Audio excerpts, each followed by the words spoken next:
আসসালামু আলাইকুম ভিউয়ার্স। আজকের ভিডিওতে আমরা আলোচনা করব বাংলাদেশের রাজনীতির একটি অত্যন্ত গুরুত্বপূর্ণ ও আলোচিত ইস্যু নিয়ে। সব তথ্য, প্রকাশিত সংবাদ, রাজনৈতিক বিশ্লেষণ ও জনমতের ভিত্তিতে তুলে ধরা হবে, কোনো ব্যক্তিগত আক্রমণ নয়। চলুন শুরু করি। বিএনপি ভারপ্রাপ্ত চেয়ারম্যান তারেক রহমানের দেশে ফেরা নিয়ে এখন বাংলাদেশে তীব্র রাজনৈতিক বিতর্ক তৈরি হয়েছে।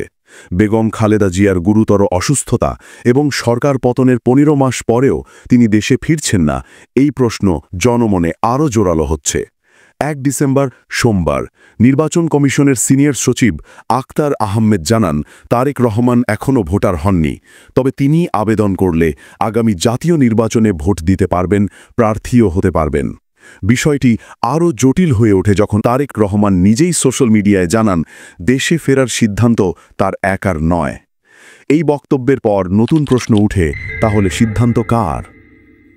সরকার বলছে তার ফেরার পথে কোনো আইনি বা নিরাপত্তাজনিত বাধা নেই, কিন্তু বিভিন্ন রাজনৈতিক বিশ্লেষক মনে করছেন এই সিদ্ধান্তে আন্তর্জাতিক প্রভাবশালী রাষ্ট্র কূটনৈতিক ভূমিকা থাকতে পারে। আরেকটি আলোচিত দিক হল, বিএনপির কিছু সিনিয়র নেতা নিজেরাই নাকি চান না তিনি এখন দেশে ফিরুন। আবার বেগম খালেদা জিয়াও অতীতে নিরাপত্তা ঝুঁকির কথা বলে তার ফেরার বিরোধিতা করেছিলেন বলে বিভিন্ন সূত্রে দাবি করা হয়। দলীয় পর্যবেক্ষকরা বলছেন, নির্বাচনের তারিখ ঘোষণার আগে তিনি দেশে ফিরবেন না, কিন্তু সমালোচকরা মনে করছেন রাজনৈতিক পরিস্থিতি, আন্তর্জাতিক চাপ ও নিরাপত্তাজনিত কারণে তার দেশে ফেরা হয়তো দীর্ঘমেয়াদী অনিশ্চিত রয়ে গেছে। এদিকে অনেক বিএনপি কর্মী ও সমর্থক মনে করেন তার দেশে ফেরা হলে নির্বাচনের চিত্র পাল্টে যেতে পারে।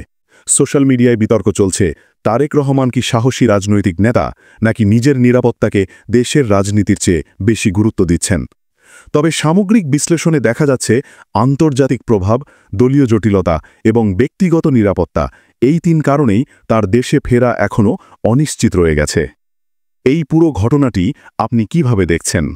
আপনার মতে তারেক রহমান কি দেশে ফিরবেন, নাকি রাজনৈতিক পরিস্থিতি আরও জটিল হয়ে উঠবে? আপনার মতামত নিচের কমেন্টে অবশ্যই জানাবেন। আলোচনা হোক ভদ্র, যুক্তিনির্ভর ও সম্মানজনক। ধন্যবাদ ভিডিওটি দেখার জন্য। লাইক, শেয়ার, ফলো, সাবস্ক্রাইব করে আমাদের সঙ্গে থাকুন। আমি পুলক শেখ, নতুন ভিডিওতে আবার দেখা হবে।